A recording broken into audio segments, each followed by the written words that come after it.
Hello friends, मैं Amit knowledge with ज्ञान YouTube channel पे आप सभी का स्वागत करता हूं। फ्रेंड्स, पिछले कुछ दिनों से आपका क्लास रेगुलर नहीं चल पा रहा था क्योंकि मैं थोड़ा बिजी था, लेकिन अब से आपका क्लास पुनः रेगुलर किया जा रहा है। आपका क्लास रोज लिया जाएगा, ठीक है। तो आज की वीडियो में मैं जो है कि समास के बारे में बात करने वाला हूं कि समास किसे कहते हैं या कितने प्रकार का होता है, ठीक है, और आप किस प्रकार से पहचानेंगे कि किस शब्द में कौन सा समास है, और बीएचयू बीए एंट्रेंस एग्जाम के पेपर में समास से रिलेटेड किस प्रकार के प्रश्न पूछे जाते हैं, इन सभी के बारे में इस वीडियो में बिल्कुल बारीकी से बताने वाला हूं, जो कि आपके बीएचयू बीए एंट्रेंस एग्जाम 2021 की दृष्टि से काफी महत्वपूर्ण होने वाला है। तो फ्रेंड्स, बगैर समय नष्ट करते हुए चलिए हम लोग समास को अच्छी तरीके से समझ लेते हैं, अच्छी तरीके से जान लेते हैं और देख लेते हैं किस प्रकार से बीएचयू बीए एंट्रेंस एग्जाम के पेपर में समास से रिलेटेड प्रश्न पूछे जाते हैं। तो फ्रेंड्स, आप देख सकते हैं मैंने बोर्ड पर लिखा है समास, ठीक है ना। तो हम लोग जो है कि आज समास के बारे में बात करने वाले हैं। तो सबसे पहले जान लेते हैं कि समास कहते किसे है, ठीक है। तो देखिए, दो या दो से अधिक शब्दों के मिलने से जो उसमें विकार उत्पन्न होता है, जो उसमें परिवर्तन आता है, उसी को समास कहा जाता है, ठीक है। अगर देखिए समास शब्द की अगर हम लोग शाब्दिक अर्थ की बात करें तो यह जो समास शब्द है, ठीक है ना, इसका शाब्दिक अर्थ होता है संक्षेप, ठीक है। जो समास का शाब्दिक अर्थ होता है वह होता है संक्षेप, ठीक है। तो इस प्रकार से दो या दो से अधिक शब्दों के मिलने से जो उसमें संक्षिप्तीकरण होता है, जो उसमें परिवर्तन होता है, जो उसमें विकार उत्पन्न होता है, उसी को समास कहा जाता है, ठीक है। अगर समास के प्रकार की बात किया जाए तो समास 6 प्रकार का होता है, ठीक है। आप देख सकते हैं मैंने यहां पर लिखा है अव्ययी भाव समास, तत्पुरुष समास, द्वंद्व समास, द्विगु समास, कर्मधारय समास और बहुब्रीहि समास, ठीक है। तो यह जो है कि समास के 6 प्रकार होते हैं, ठीक है। और समास कहते किसे हैं तो दो या दो से अधिक शब्दों के मिलने से जो उसमें संक्षिप्तीकरण होता है, जो उसमें विकार उत्पन्न होता है या जो उसमें परिवर्तन आता है, उसी को समास कहा जाता है, ठीक है। चलिए हम लोग कुछ बेसिक सी चीजें जो है कि समास के बारे में जान लेते हैं, जो कि इस वीडियो में जो है कि आगे जो मैं समास के बारे में आपको बहुब्रीहि के बारे में, तत्पुरुष के बारे में, कर्मधारय के, इन सभी के बारे में बताऊंगा, तो उसको समझने में जो है कि आपको आसानी होगी, ठीक है ना। आपको सबसे पहले यह जानना जरूरी है कि पूर्व पद किसको कहते हैं, ठीक है, उत्तर पद किसको कहते हैं, समस्त पद किसको कहते हैं, ठीक है। तो चलिए सबसे पहले हम लोग इसी के ऊपर बात करते हैं, ठीक है। तो देखिए मैं यहां पर जैसे लिख देता हूं जय और पराजय, ठीक है ना, जय और पराजय,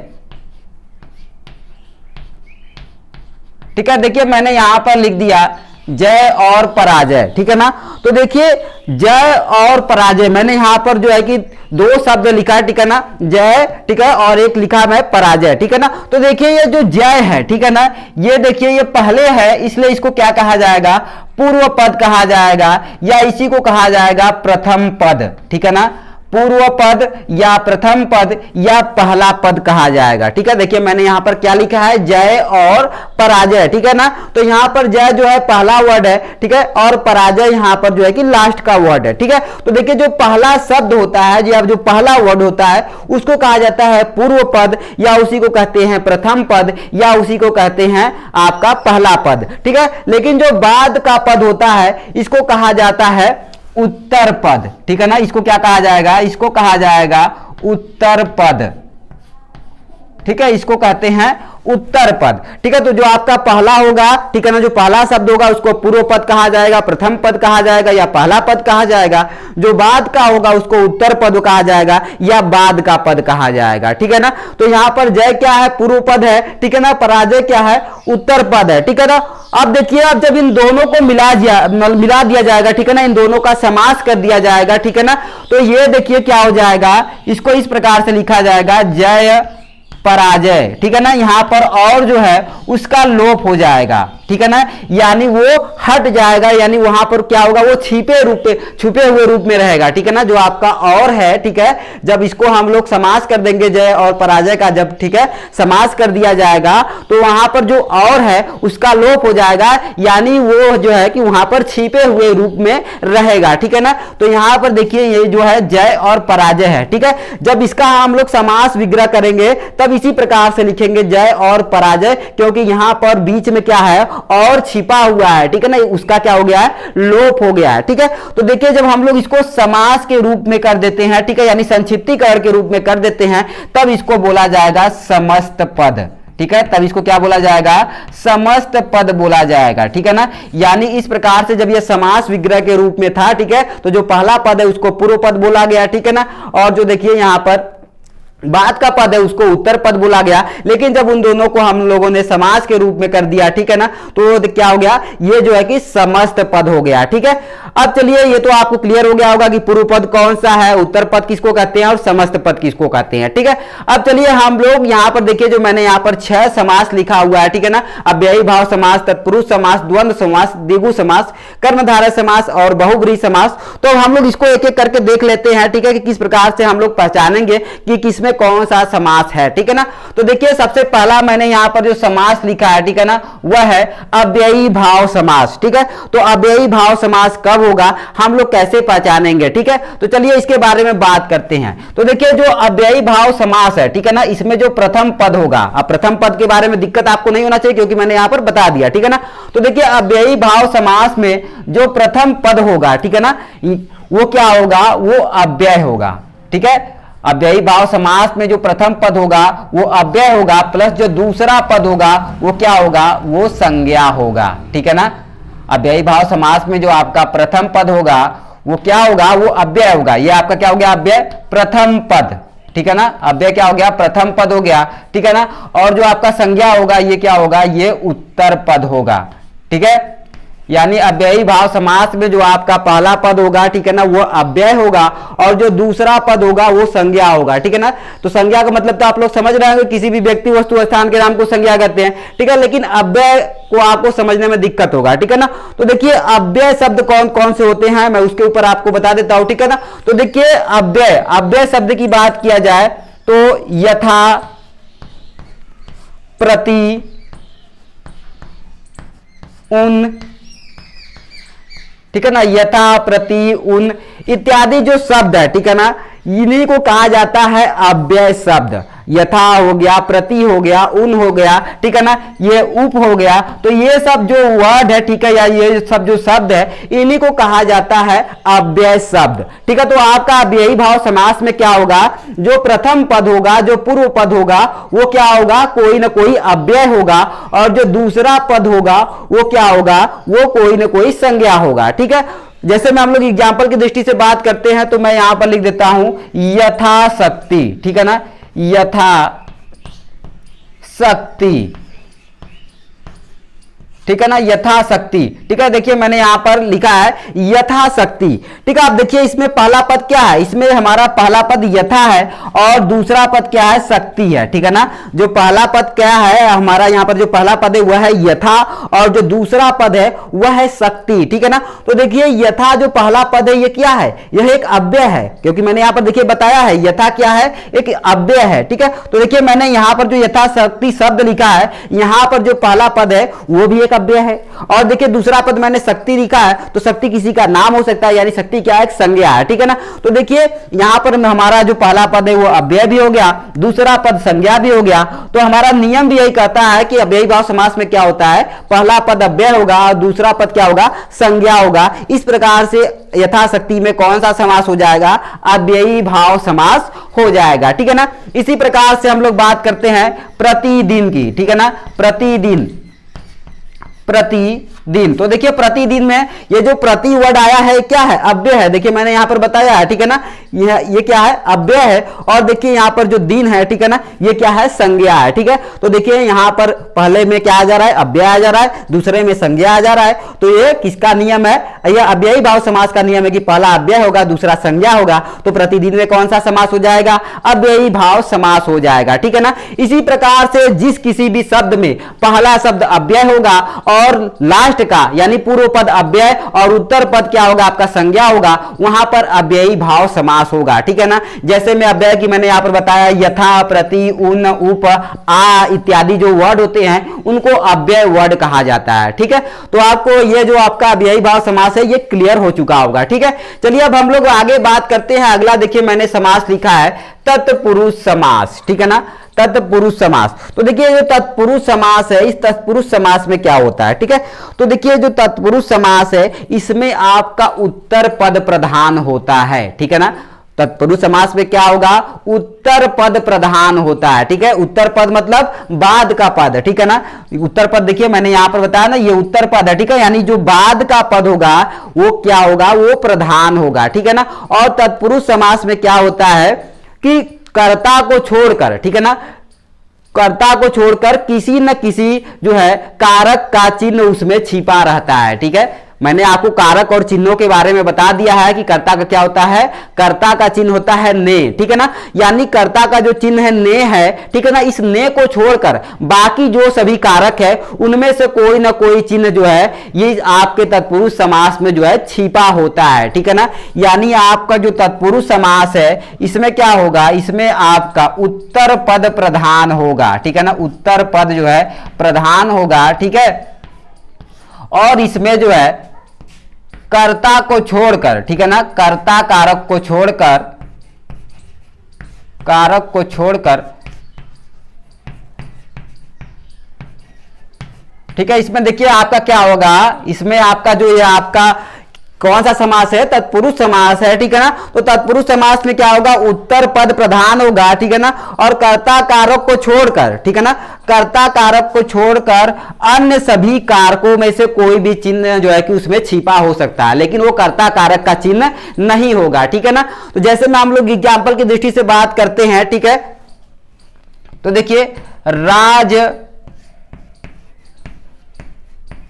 पुरुष, ठीक है, देखिए मैंने यहां पर एक वर्ड लिख दिया। ठीक है ना, यहां पर देखिए एक समस्त पद मैंने लिख दिया, दोनों को मिलाकर समस्त पद मैंने यहां पर जैसे बताया है। ठीक है ना, तो मैंने देखिए यहां पर एक समस्त पद लिख दिया राजपुरुष। ठीक है ना, अब राजपुरुष शब्द ये जो यहां पर समस्त पद है इसमें कौन सा समास है यही आपको बताना है। ठीक है, तो देखिए मैंने नियम में क्या कहा है, नियम में इसका है कि उत्तर पद प्रधान होगा। ठीक है ना, और कर्ता कारक को छोड़कर, ठीक है ना, जितने भी आपके कारक बचे हैं उनमें से कोई ना कोई यहां पर उसका चिन्ह जो है कि छिपा होगा। ठीक है ना, तो देखिए राज मतलब हो जाएगा राजा। ठीक है ना, पुरुष मतलब पुरुष। अब राजा पुरुष है, राजा है और पुरुष है, अब बीच में आपको कौन सा चिन्ह यहां पर लगाना है। ठीक है ना, किस जो है कि किस कारक के चिन्ह को लगाने से सेंटेंस आपका बन जाएगा। ठीक है ना, वही आपको यहां पर ध्यान देना है। ठीक है, तो देखिए यहां पर राजा, इधर राज है तो राज का मतलब हो जाएगा राजा। ठीक है, इधर देखिए पुरुष है। ठीक है, तो देखिए अब बीच में जो चिन्ह है, ठीक है ना, इसको जो चिन्ह रहेगा बीच में, किस कारक का चिन्ह हमको यहां पर लगाना है, यूज करना है। ठीक है ना, वही आपको यहां पर ध्यान रखना है। ठीक है, तो देखिए यहां पर हमारा हो जाएगा, इसको लिखा जाएगा राजा का पुरुष। ठीक है, राजा का पुरुष, जो आपका राज पुरुष है इसको लिखा जाएगा राजा का पुरुष। ठीक है ना, तो देखिए जो का है, ठीक है ना, यहां पर जो मैंने का लिखा हुआ है कारक चिन्ह है, ठीक है ना, ये कर्ता का नहीं है। ठीक है ना, क्योंकि कर्ता कारक का चिन्ह होता है ने। ठीक है, तो ये जो का है ये आपका किसका है, संबंधवाचक जो है कि आपका कारक का चिन्ह है। ठीक है ना, का की के, ठीक है ना, री रे जो होता है ये किसका होता है, संबंधवाचक का होता है। तो नियम में क्या है, कर्ता को छोड़कर कोई भी आए, ठीक है ना, वो संबंध का आए, ठीक है, उसका भी आ सकता है, कर्म का भी आ सकता है। ठीक है, लेकिन कर्ता का चिन्ह ने नहीं आना चाहिए। ठीक है, तो देखिए अगर यहां पर हम लोग ने का यूज करके देखते, जैसे राज पुरुष है तो राजा ने पुरुष, तो सेंटेंस आपका नहीं बैठेगा। ठीक है ना, लेकिन राजा का पुरुष तो सेंटेंस बैठ गया, और का किसका चिन्ह है, कर्ता का नहीं है। ठीक है ना, ये संबंध का है। तो इस प्रकार से इसमें कौन सा समास हो जाएगा आपके राजपुरुष में, इसमें ये कौन सा हो जाएगा, तत्पुरुष समास हो जाएगा। ठीक है ना, और देखिए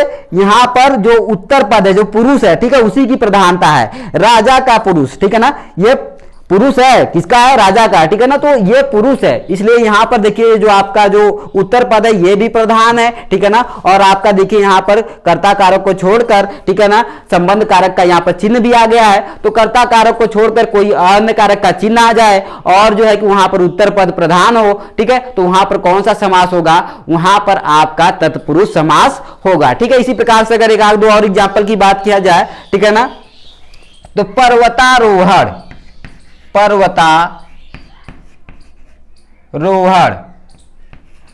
ठीक है, देखिए यहां पर मैंने लिखा अगला है, अगला यहां पर मैंने एग्जाम्पल लिखा है पर्वतारोहण। अब पर्वतारोहण अगर आपको दे दिया जाएगा यहां पर शब्द और पूछा जाएगा इसमें कौन सा समास है, तब आपको ध्यान लगाना है। ठीक है ना, देखिए पर्वतारोहण का मतलब होता है पर्वत पर आरोहण। ठीक है ना, पर्वत पर आरोहण, ठीक है, इसको हम यहां पर लिख देते हैं पर्वत पर आरोहण। पर्वतारोहण का मतलब होता है पर्वत पर आरोहण, ठीक है ना। अब देखिए आपको यहां पर देखना है, ठीक है ना, पर्वतारोहण जो आपका यहां पर शब्द दिया गया है, ठीक है, तो इसमें आपका क्या होना चाहिए, जो बाद का पद है, ठीक है ना। देखिए पहला पद तो यहां पर क्या गया पर्वत, दूसरा पद यहां पर क्या है आपका आरोहण है, ठीक है ना। यहां पर देखिए आ जो है त के साथ मिला हुआ है, ठीक है, देखिए मैंने यहां पर इसको अलग लिखा हुआ है, ठीक है ना, यहां पर पर्वत और यहां पर आरोहण, ठीक है। तो देखिए पूर्व पद क्या है, पर्वत है, ठीक है, और जो देखिए दूसरा पद है, जो उत्तर पद है, वो क्या है, आरोहण है, ठीक है। तो पर्वत पर क्या कर रहा है, आरोहण कर रहा है। तो इस प्रकार से आरोहण जो आपका ये जो उत्तर पद है, ये यहां पर क्या है, प्रधान है, ठीक है। और देखिए बीच में कौन सा यहां पर आपका चिन्ह यूज हुआ है, पर, ठीक है, पर यूज हुआ है। तो देखिए ये जो पर चिन्ह है, ये किस कारक का है, यह आपका कर्ता कारक का नहीं है, ठीक है ना। आपका मे पै पर जो मे होता है, जो पै होता है, जो पर होता है, यह किस में आता है, मैंने आपको कारक चिन्ह बिल्कुल अच्छी तरीके से बता दिया है, आप वहां पर जाकर बिल्कुल अच्छे तरीके से उसको देख सकते हैं, ठीक है ना। तो देखिए यहां पर ये कर्ता कारक का चिन्ह भी नहीं है, कर्ता कारक को छोड़कर है, और यहां पर जो आरोहण है, जो उत्तर पद है, ये भी यहां पर प्रधान है। तो हमारे तत्पुरुष समास में यही नियम है कि उत्तर पद प्रधान होगा और कर्ता कारक को छोड़कर कोई अन्य कारक का चिन्ह होगा, तब वहां पर तत्पुरुष समास होगा, ठीक है। तो इस प्रकार से आपका जो पर्वतारोहण है, ठीक है ना, जो राजपुरुष है, इसी प्रकार से हस्तलिखित यानी हाथ से लिखित, पदच्युत यानी पद से च्युत, इस प्रकार के जो जितने भी शब्द आएंगे उन सभी में आपका तत्पुरुष समास होगा, ठीक है। चलिए अब हम लोग आगे बढ़ते हैं और अगला देखिए मैंने यहां पर लिखा है द्वंद्व समास, ठीक है ना। अब हम लोग द्वंद्व समास के बारे में देख लेते हैं। तो देखिए द्वंद्व समास, ये जो द्वंद्व समास है, अगर इसकी बात किया जाए तो द्वंद्व समास में जो पूर्व पद होता है वो भी प्रधान होता है, जो उत्तर पद होता है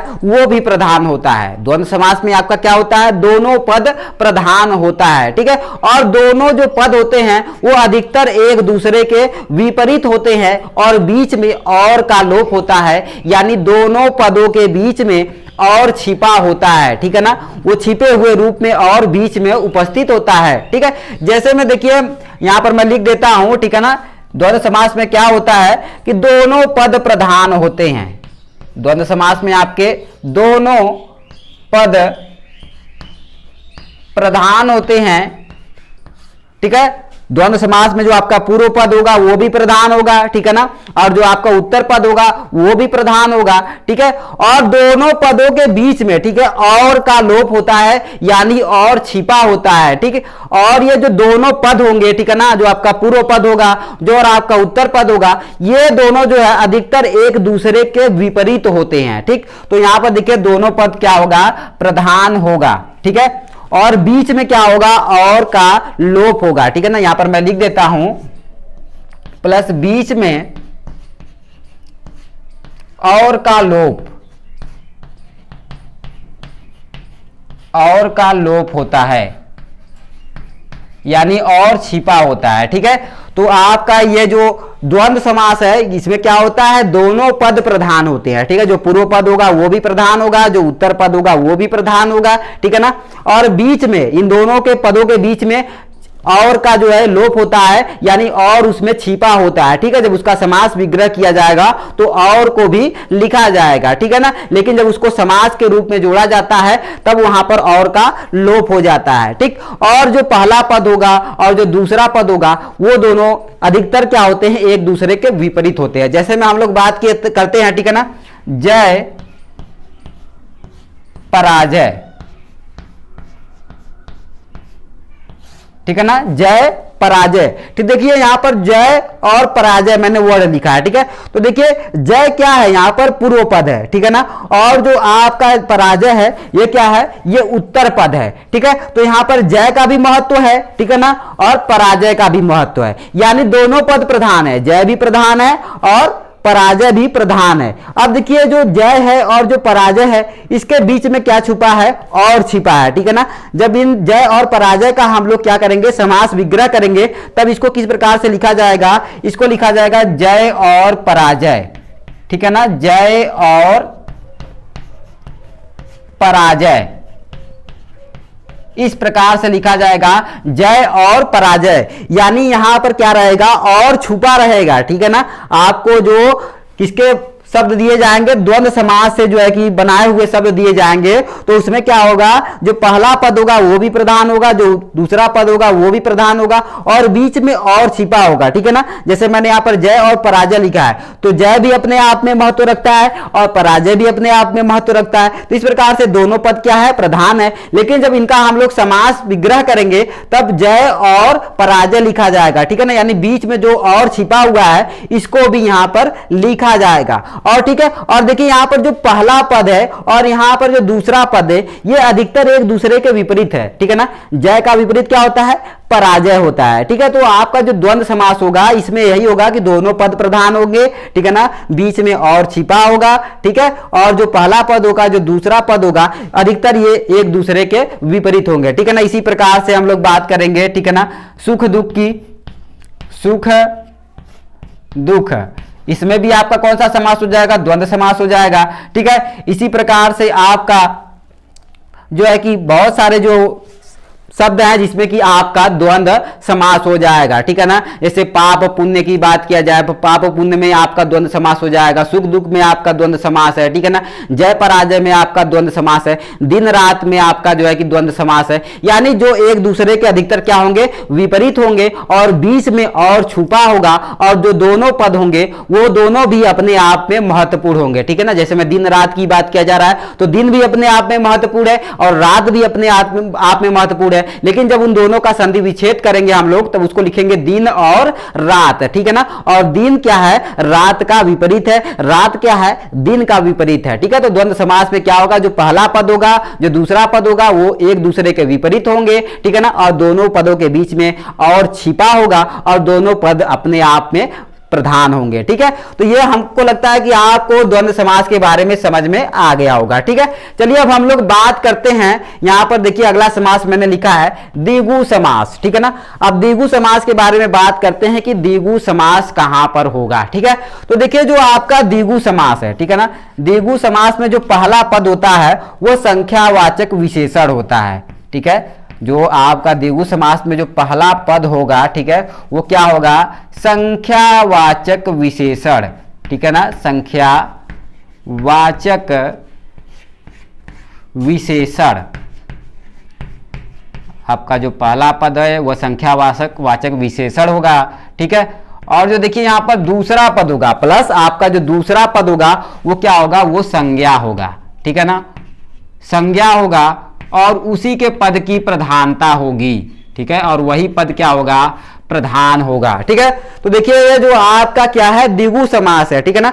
द्विगु समास में क्या होगा, इसमें भी भाई दो पद होंगे, ठीक है ना, जिस प्रकार से हर समास में दो पद होते हैं। तो इसमें जो पहला पद होगा यानी जो पूर्व पद होगा वो विशेषण होगा, ठीक है ना। लेकिन किस प्रकार का विशेषण होगा, संख्यावाचक विशेषण होगा, यानी वो विशेषता तो बताएगा लेकिन संख्या के रूप में विशेषता बतलाएगा, ठीक है। और जो दूसरा पद है वो क्या होगा, संज्ञा होगा, यानी किसी भी व्यक्ति वस्तु या स्थान का नाम होगा, और वही जो संज्ञा है वही इस जो आपका द्विगु समास है उसमें प्रधान होगा, ठीक है ना। तो ये जो द्विगु समास है इसमें क्या होगा, पहला पद संख्यावाचक विशेषण और दूसरा पद संज्ञा और वही प्रधान होगा। जैसे में हम लोग बात करते हैं, ठीक है ना, तो देखिए चौराहा, ठीक है ना, चौराहा। तो चौराहा का देखिए क्या हो जाएगा, ये चार राहों का समूह, ठीक है, चार राहों का समूह। जो आपका चौराहा है ये हो जाएगा चार राहों का समूह, ठीक है ना। तो देखिए चौराहा क्या है, चार राहों का समूह है, ठीक है। तो देखिए ये हमारा जो द्विगु समास का नियम है वो क्या कहता है कि जो पहला पद है वो संख्यावाचक होगा और क्या होगा, वो विशेषण भी होगा, ठीक है ना, और जो दूसरा होगा संज्ञा होगा, ठीक है ना। तो देखिए मैंने यहां पर क्या लिखा है, चौराहा, ठीक है ना। तो चौराहा क्या है, ये चार राहों का समूह है। तो देखिए पहला यहां पर क्या आया है, पहला जो पद है वो क्या है, देखिए पहला जो पद है संख्यावाचक विशेषण है। देखिए चार क्या है, एक संख्यावाचक है, ठीक है ना। तो यहां पर हमारा ये क्या हो गया, संख्यावाचक हो गया पहला पद। अब दूसरा देखिए क्या कर रहा है, संज्ञा होगा, ठीक है ना। तो देखिए ये जो राह है, जो रास्ता है, ठीक है ना, ये क्या है, संज्ञा है, ठीक है ना, ये संज्ञा है। और ठीक है, तो इस प्रकार से देखिए ये जो हमारा हो गया चौराहा, ये क्या है, इसमें भाई पहला पद हमारा संख्यावाचक भी हो गया, दूसरा पद क्या हो गया, संज्ञा हो गया, और वही प्रधान भी है, ठीक है ना।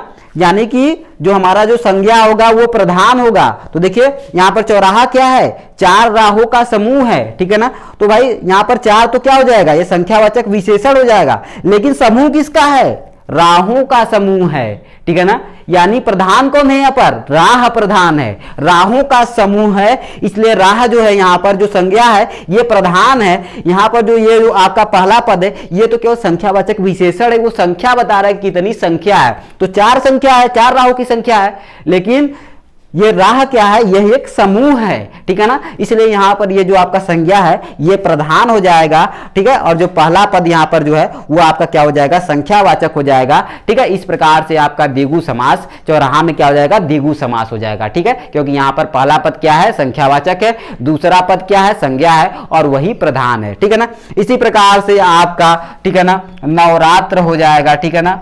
नवरात्र, आप नवरात्र, नवरात्रों का समूह, ठीक है ना। सप्ताह हो जाएगा, ठीक है, सप्ताह हो जाएगा, ठीक है, 7 दिनों का समूह, ठीक है। इसी प्रकार से चतुर्भुज हो जाएगा, 4, ठीक है ना, भुजाओं का समूह। तो आपका चौराहा, नवरात्र, सप्ताह इत्यादि, ठीक है ना, इस प्रकार के जितने भी, यानी जिसमें भी पहला पद आपका संख्यावाचक होगा, ठीक है ना, और दूसरा पद क्या होगा, संज्ञा होगा, ठीक है, और उसकी प्रधानता होगी, तब वहां पर आपका द्विगु समास हो जाएगा, ठीक है ना। जैसे मैं यहां पर नवरात्र, तो 9 रातों का या 9 रात्रों का समूह, ठीक है ना। तो 9 क्या है, आपका संख्यावाचक हो गया, ठीक है, रात्रों का समूह, ठीक है ना, यानी रात का समूह। तो ये क्या हो जाएगा, रात क्या है, यहां पर संज्ञा है, लेकिन रातों का समूह, इसलिए यहां पर क्या है, वो प्रधान है, ठीक है ना। 9 तो केवल उसके संख्या को बता रहा है, ठीक है, तो इसमें भी क्या हो जाएगा, आपका द्विगु समास हो जाएगा। इसी प्रकार से सप्ताह, सप्ताह 7 दिनों का समूह, जो यहां पर 7 है, वो तो केवल संख्यावाचक विशेषण है, संख्या बता रहा है कि कितना दिन है, 7 दिन है,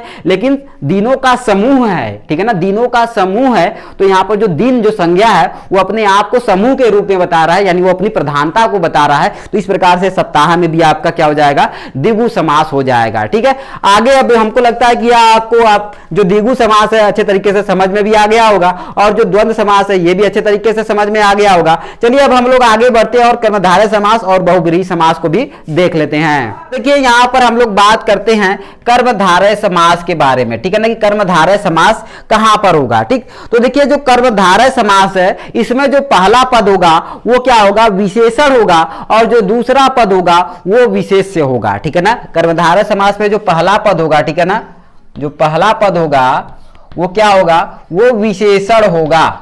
विशेषण मतलब होता है कि जो विशेषता बताता है, ठीक है ना, विशेषण मतलब विशेषता बताने वाला, ठीक है। तो आपका जो कर्मधारय समास है, इसमें जो पहला पद होगा, ठीक है ना, वो क्या होगा, विशेषण होगा, यानी वो विशेषता बताने का कार्य करेगा। लेकिन जो दूसरा पद होगा, प्लस दूसरा पद जो है यहां पर आपका दूसरा पद विशेष्य होगा, ठीक है ना। दूसरा पद क्या होगा, ये विशेष्य होगा, ठीक है ना। अब विशेष्य क्या होता है, विशेष्य मतलब जिसकी विशेषता बताई जाए, ठीक है ना। आपका जो कर्मधारय समास है, ठीक है ना, इसमें जो पहला पद होगा, ठीक है, जिस प्रकार से हर समास में 2 पद होते हैं, प्रथम पद और उत्तर पद, इसी प्रकार से कर्मधारय समास में भी आपका 2 पद होगा। तो जो यहां पर पहला पद होगा वो विशेषण होगा, ठीक है ना, वो क्या करेगा, विशेषता बतलाएगा, ठीक है ना। और जो दूसरा पद होगा विशेष्य होगा, ठीक है ना, यानी दूसरे पद की विशेषता बतलाई जाएगी किसके द्वारा, प्रथम पद के द्वारा, ठीक है। जो आपका दूसरा पद होगा उस दूसरे पद की विशेषता पद कौन बतलाएगा, प्रथम पद बतलाएगा, यानी इस प्रकार से प्रथम पद क्या हो जाएगा, विशेषण हो जाएगा, जो विशेषता बताएगा, ठीक है। दूसरा पद क्या होगा, विशेष्य, यानी जिसकी विशेषता बतलाई जाएगी, ठीक है। तो कर्मधारय समास में यही होता है कि पहला शब्द विशेषण होगा, दूसरा शब्द क्या होगा, विशेष्य होगा, ठीक है। जैसे हम लोग उदाहरण की दृष्टि से देख लेते हैं, ठीक है। तो देखिए नीला कमल, ठीक है ना, नीला कमल। अब देखिए यहां पर मैंने लिखा है वर्ड नीला कमल, तो अब ये नीला कमल जो शब्द है इसमें कौन सा समास है यही हमको जानना है, ठीक है। तो देखिए नियम क्या कहता है कर्मधारय समास, वो नियम कहता है कि पहला पद क्या होगा, विशेषण होगा, ठीक है, और दूसरा पद विशेष्य होगा। तो दूसरे पद, विशेष का मतलब होता है कि जिसकी विशेषता बतलाई जाए, और विशेषण क्या करता है, विशेषता बतलाता है। तो ठीक है, तो इसमें जो हमारा पहला पद होगा वो क्या करेगा, विशेषता बतलाएगा, और जो दूसरा पद है उसकी विशेषता बतलाई जाएगी, ठीक है। तो देखिए मैंने यहाँ पर जो मेरा पहला पद है वो क्या है, नीला, ठीक है ना, और जो दूसरा पद यहां पर क्या है वो है कमल, ठीक है। तो नीला क्या कर रहा है, इस कमल की विशेषता बता रहा है कि यह कमल कैसा है, ये कमल जो है नीला है, इसलिए नीला यहां पर क्या हो जाएगा, ये विशेषण हो जाएगा, क्योंकि नीला किसकी विशेषता बतला रहा है, कमल की, कि कमल कैसा है, नीला है, तो इसलिए नीला क्या हो जाएगा, विशेषण हो जाएगा।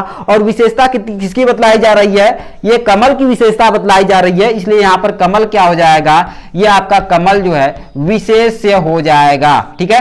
तो और ये हमारा कर्मधारय जो समास है उसमें नियम क्या कहता है कि पहला पद विशेषण होगा, दूसरा पद क्या होगा, विशेष्य होगा। और देखिए मैंने यहाँ पर जो वर्ड लिखा है नीला कमल, इसमें देखिए जो पहला पद है नीला, वो कमल की विशेषता बतला रहा है कि कमल कैसा है, नीला है, तो यह पहला पद विशेषण हो जाएगा। और दूसरा पद जो कमल है उसकी विशेषता बतलाई जा रही है, इसलिए यह विशेष्य हो जाएगा।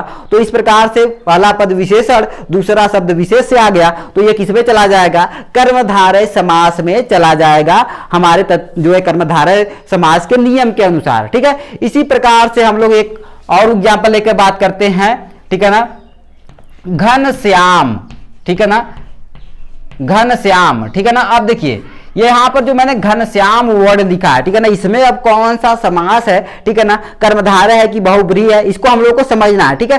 तो देखिए हम लोग क्या करते हैं, हम कर्मधारय क्या कहता है कि पहला पद क्या होगा, विशेषण होगा, दूसरा पद क्या होगा, विशेष्य होगा। तो हम लोग देखते हैं कि इसमें पहला पद क्या है, ठीक है ना। देखिए पहला पद क्या है, घन है, ठीक है ना, क्या है, घन है। और दूसरा पद देखिए यहां पर क्या है, श्याम है, ठीक है ना। तो देखिए अब घन मतलब क्या होता है, घन मतलब होता है बादल, ठीक है ना, घन मतलब होता है बादल, ठीक है। और देखिए श्याम, श्याम मतलब क्या हो जाएगा, श्याम मतलब होता है सावला, ठीक है ना, श्याम मतलब होता है सावला या काला, ठीक है ना, सावला होता है या होता है काला, ठीक है ना। लेकिन यहां पर देखिए अगर इस श्याम का मतलब आप काला समझते हैं, ठीक है, और घन का मतलब बादल, ठीक है, तो देखिए यहां पर जो घन है, जो बादल है, ठीक है ना, ये बादल क्या है, देखिए आपका एक संज्ञा हो जाएगा, ठीक है ना। लेकिन श्याम मतलब जो सावला हो जाएगा, ये क्या हो जाएगा, एक विशेषण हो जाएगा, ठीक है।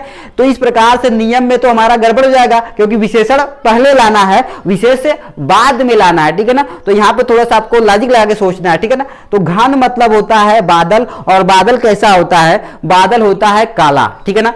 तो ये देखिए घन मतलब होता है बादल आपका हो जाएगा, ठीक है, घन मतलब हो जाएगा बादल, और बादल कैसा होगा आपका, काला हो जाएगा, ठीक है ना। बादल कैसा होता है, काला होता है, ठीक है।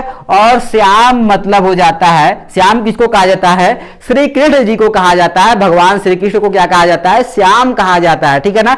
तो यहां पर हम लोग किसको लिख देंगे, यहां पर लिख देंगे कृष्ण, ठीक है ना, या श्री कृष्ण लिखा जाएगा, ठीक है। तो काला कृष्ण, ठीक है ना, यानी कृष्ण जी सावले थे, तो उनकी बात किया जा रहा है, घन श्याम, ठीक है ना, यानी जो श्याम है, जो कृष्ण जी है, वो कैसे हैं, वो घन की तरह, बादल की तरह, यानी बादल कैसा होता है, काला, यानी श्री कृष्ण जी कैसे हैं, काले हैं, ठीक है ना। तो काला कृष्ण हो जाएगा। तो ये जो काला है किसकी विशेषता बता रहा है, कृष्ण जी की विशेषता बतला रहा है कि कृष्ण जी कैसे हैं, कृष्ण जी काले हैं। तो ठीक है, इस प्रकार से यह काला क्या हो जाएगा यहाँ पर, यानी ये जो घन है, घन का मतलब बादल, बादल मतलब काला हो जाएगा, ठीक है, कि बादल काला होता है। तो ये क्या हो जाएगा, ये विशेषण हो जाएगा, क्योंकि ये विशेषता बतला रहा है किसकी, कृष्ण जी की विशेषता बतला रहा है, ठीक है, इसलिए ये विशेषण हो जाएगा। और कृष्ण जी की विशेषता बतलाई जा रही है, इसलिए ये क्या हो जाएगा, ये आपका विशेष्य हो जाएगा, ठीक है। इस प्रकार से आपका देखिए यहां पर पहला पद क्या हो गया, विशेषण हो गया, दूसरा पद विशेष्य हो गया, इसलिए घनश्याम में भी कौन सा समास हो जाएगा, आपका कर्मधारय समास हो जाएगा, ठीक है ना। इसी प्रकार से आपका श्वेतांबर, ठीक है ना, श्वेतांबर में भी आपका कौन सा समास हो जाएगा, कर्मधारय समास हो जाएगा, ठीक है ना। नील कमल में देखिए यहां पर आपका क्या है, आपका कर्मधारय समास है, ठीक है ना। इसी प्रकार से आपके जितने भी शब्द होंगे, अगर उसमें पहला विशेषण होगा और दूसरा विशेष होगा, तो वहां पर कौन सा समास होगा, वहां पर कर्मधारय समास होगा, ठीक है। आप लोग को अच्छी तरीके से समझ में आ गया होगा, ठीक है। अब चलिए हम लोग बात करते हैं, यहां पर जो मैंने लास्ट समास लिखा है, ठीक है ना, बहुव्रीहि समास, ठीक है, बहुव्रीहि समास। कि बहुव्रीहि समास में हम लोग कैसे पहचानेंगे, ठीक है ना। तो देखिए बहुब्रीहि समास में न तो पहला पद प्रधान होता है न तो दूसरा पद प्रधान होता है, इसमें कोई अन्य पद प्रधान होता है, ठीक है ना, जिसको तीसरा पद आप लोग कह सकते हैं, ठीक है। न तो इसमें प्रथम पद प्रधान होगा न तो द्वितीय पद प्रधान होगा, क्योंकि किसी भी समास में दो ही पद होते हैं, ठीक है ना, प्रथम पद और उत्तर पद, ठीक है। प्रथम पद को पहला पद कह सकते हैं, उत्तर पद को बाद का पद कह सकते हैं, ठीक है। तो बहुब्रीहि समास में क्या होता है, न तो पहला पद प्रधान होगा न तो दूसरा पद प्रधान होगा, इसमें कोई अन्य पद प्रधान होता है जिसको कि हम लोग तीसरा पद कहते हैं, ठीक है। तो बहुब्रीहि समास में क्या होगा, दोनों ही पद प्रधान नहीं होते हैं, ठीक है, दोनों ही पद प्रधान नहीं होते हैं, ठीक है ना। इसमें देखिए तो ये आपका जो बहुब्रीहि समास है इसमें दोनों ही पद प्रधान नहीं होंगे, ठीक है ना, इसमें अन्य पद प्रधान होता है, ठीक है, अन्य पद प्रधान, ठीक है। तो आपका देखिए यह जो बहुब्रीहि समास है, ठीक है ना, बहुब्रीहि समास में क्या होता है, ना तो प्रथम पद प्रधान होगा न तो द्वितीय पद प्रधान होगा, यानी उत्तर पद प्रधान होगा, इसमें दोनों ही पद प्रधान नहीं होते हैं, बल्कि इसमें अन्य पद प्रधान होता है जिसको कि हम लोग तीसरा पद कहते हैं, ठीक है ना। जैसे में हम लोग बात करते हैं यहां पर एग्जाम्पल की दृष्टि से लंबोदर, ठीक है ना, लंबोदर, देखिए हमने यहां पर लिखा है लंबोदर। अब देखिए लंबोदर में दो आपके पद है, ठीक है ना, प्रथम पद और द्वितीय पद, ठीक है ना। तो देखिए लंबोदर, लंबोदर को लिखा जाएगा लंबा है उदर, ठीक है ना, लंबा है उदर जिसका, ठीक है ना, लंबा है उदर जिसका, देखिए लंबा है उदर जिसका, ठीक है ना। तो देखिए लंबोदर जो यहां पर ये वर्ड है इसमें पहला क्या है, इसमें देखिए है पहला लंबा, ठीक है ना, यानी जो पहला पद है वो क्या है, लंबा है, ठीक है ना, जो दूसरा पद है वो क्या है, उदर है, ठीक है ना, दोनों का संधि विच्छेद एक तरीके से हुआ है, ठीक है। तो इसको कहा गया है लंबोदर, लंब प्लस उदर बराबर होता है लंबोदर, ठीक है ना। तो लंब मतलब हो जाएगा लंबा, उदर मतलब पेट, ठीक है ना। तो देखिए यहां पर लंबा है उदर जिसका, ठीक है, आपका सेंटेंस तो केवल इतना ही बैठ रहा है, लेकिन इसमें न तो देखिए प्रथम पद प्रधान है न तो द्वितीय पद प्रधान है, लंबा है उदर जिसका, हम लोग अर्थात लिखेंगे यहां पर श्री गणेश, यानी गणेश जी का, ठीक है ना। तो देखिए लिखेंगे हम लोग यहां पर गणेश, और देखिए जो गणेश हम लोग का जो तीसरा यहां पर जो पद आ रहा है प्रधान रूप में, यह इस लंबोदर शब्द में नहीं है, ठीक है ना। देखिए लंबोदर, तो इसका हम लोग जब करेंगे समास विग्रह तो इस प्रकार से होगा, लंबा है उदर जिसका, ठीक है ना, लंबा है उदर जिसका अर्थात श्री गणेश, ठीक है ना। तो देखिए अब गणेश जो आ रहा है, जो तीसरा यहां पर पद आ रहा है, वो तीसरा पद इसमें कहीं नहीं है, लंबोदर में कहीं है, गणेश आपको कहीं दिख रहा है लंबोदर में नहीं, ठीक है ना। तो ये क्या होता है, बहुब्रीहि समास में यही होता है कि न तो इसमें पहला पद प्रधान होगा न तो दूसरा पद प्रधान होगा, बल्कि उसी के माध्यम से यहां पर कोई अन्य पद प्रधान होगा, ठीक है ना। जैसे यहां पर पहला पद क्या है, लंब यानी लंबा, दूसरा पद क्या है, उदर यानी पेट, यानी लंबा है उदर जिसका, ठीक है। तो उसमें से तीसरा हम लोग यहां पर पद निकाल कर लेकर आ रहे हैं, कौन, अर्थात श्री गणेश, ठीक है ना। और एक बात आप लोग ये भी याद रखिएगा कि बहुब्रीहि समास में जो यहां पर तीसरा पद आता है वो अधिकतर अद्वितीय होता है, यानी उसके जैसा कोई अन्य नहीं होता है, ठीक है ना। इसी प्रकार से आपका जैसे लंबोदर हो गया, ठीक है ना, इसी प्रकार से पीतांबर हो जाएगा, पीला है वस्त्र जिसका अर्थात श्री गणेश, ठीक है ना। इसी प्रकार से त्रिनेत्र हो जाएगा, तीन नेत्रों वाले, ठीक है ना। इसी प्रकार से चंद्रशेखर हो जाएगा, चंद्रमा है जिसके शिखर पर अर्थात जो है कि भगवान शंकर, तो चंद्रमा तो केवल भगवान शंकर के ही सर पर है, ठीक है ना, किसी और के तो नहीं है, ठीक है ना। अब इसी प्रकार से देखिए लंबोदर, लंबा है उदर जिसका, यानी लंबा उदर किसका है, लंबा श्री गणेश जी का है, ठीक है। पीतांबर, पीला है वस्त्र जिसका अर्थात श्री कृष्ण जी, यानी कहने का मतलब है कि बहुब्रीहि समास में न तो पहला पद प्रधान होगा न तो दूसरा पद प्रधान होगा, इसमें कोई अन्य तीसरा पद प्रधान होगा, और यहां पर जो तीसरा पद प्रधान होगा वो अधिकतर अद्वितीय होता है, ठीक है ना, यानी उसके जैसा कोई और नहीं होता है, ठीक है। तो इस प्रकार से आपको जो है मुझे लगता है कि बहुब्रीहि समास भी जो है कि अच्छे से समझ में भी आ गया होगा, ठीक है। तो इस प्रकार से मैंने जो है कि आपको समास के बारे में और समास के 6 प्रकार के बारे में अच्छी तरीके से बताया, ठीक है। हम उम्मीद करता हूं कि आपको काफी अच्छी तरीके से समझ में आ गया होगा। अगर आपको कहीं भी डाउट हो तो आप कमेंट सेक्शन में जो है कमेंट्स करके हमें जरूर भेजें कि सर यहां पर दिक्कत है, मैं उसे जो है कि सॉल्व करने की पूरी कोशिश करूंगा। ठीक है, अब हम लोग बात करते हैं कि बीएचयू बीए एंट्रेंस एग्जाम के पेपर में समाज से जो है किस प्रकार से प्रश्न पूछे जाएंगे। ठीक है, तो देखिए यहां पर जैसे मैंने लिखा है नीला कमल, ठीक है, आपको इसी प्रकार से कोई वर्ड दे दिया जाएगा, नीला कमल, घनश्याम, ठीक है ना, लंबोदर, पीतांबर, दिन रात, पाप पुण्य, ऐसे कोई भी वर्ड दे दिया जाएगा और आपसे पूछा जाएगा कि इसमें कौन सा समास है। ठीक है, तो आपको कैसे पता चलेगा कि कौन सा समास है? अगर आप लोग अच्छे से समास को पढ़े रहेंगे तब तो पता चलेगा ना कि इसमें कौन सा समास है, क्योंकि आपको समास के नियम कानून तो पता होने चाहिए ना कि बहुब्रीहि समास के क्या नियम है, तत्पुरुष के क्या नियम है, कर्मधारय के क्या नियम है। ठीक है, तो अगर आप लोग इसको अच्छे से तैयार कर लेते तो बिल्कुल आसानी से, अगर आपसे परीक्षा में आ जाता है कि घनश्याम में कौन सा समास है, आपको 4 विकल्प दे दिए जाएंगे, 3 तो गलत होंगे, एक ही विकल्प सही होगा। तो अगर आप लोग पढ़े रहेंगे अच्छे से हर एक समास को, ये जो वहां पर मैंने यहाँ पर जो 6 समास बताए हैं, ठीक है ना, अगर इन 6 समासों को आप अच्छे से पढ़ लेते हैं, इनके नियम कानून क्या है, अगर आप इसको अच्छे से पढ़ लेते हैं, अच्छे से तैयार कर लेते हैं, तो बीएचयू बीए एंट्रेंस एग्जाम में समास से रिलेटेड किसी भी प्रकार का अगर प्रश्न आएगा तो आप बिल्कुल आसानी से उसको हल कर सकेंगे। ठीक है, तो फिर आशा करता हूं कि मेरा ये वीडियो आपको काफी अच्छी तरीके से समझ में भी आया होगा और आपको जो है कि काफी अच्छे तरीके से हेल्पफुल भी होगा। तो फिर अगर मेरा ये वीडियो आपको थोड़ा भी अच्छा लगा हो तो प्लीज मेरे वीडियो को लाइक करना, शेयर करना और कमेंट करना बिल्कुल भी ना भूलें। और हमारे नॉलेज भी विज्ञान यूट्यूब चैनल पे पहली बार आए हैं तो प्लीज इसको सब्सक्राइब करना भी बिल्कुल भी ना भूलें, क्योंकि मैं यहाँ पर बीएचयू बीए एंट्रेंस एग्जाम की पूरी तैयारी कराने वाला हूं, जो कि आपके बीएचयू बीए एंट्रेंस एग्जाम 2021 की दृष्टि से काफी महत्वपूर्ण होने वाला है। तो फ्रेंड्स, मिलते हैं नेक्स्ट वीडियो में एक नए टॉपिक के साथ, तब तक के लिए thanks watching for this video.